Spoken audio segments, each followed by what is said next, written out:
punta tayo sa kabilang bahay para paliguan yung ating mga aso doon.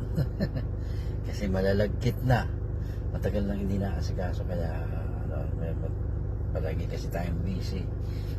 This time nakapag-live ng isang araw kay itong buwan, wala tayong pasok, kaya ayan po, pwede natin silang paliguan yan.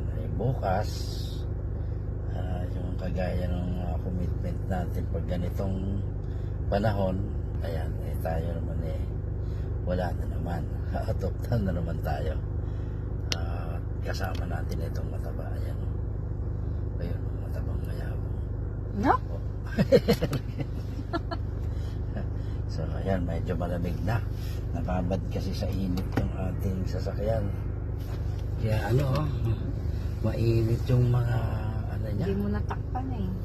Nakalimutan kong takpan. Teka, kapag ganito gawin natin, kaya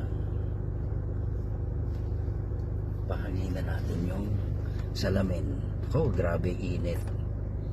Sobrang init ng salamin. Kaya pag ganito, dapat talaga may garahe ka na covered, o kaya ay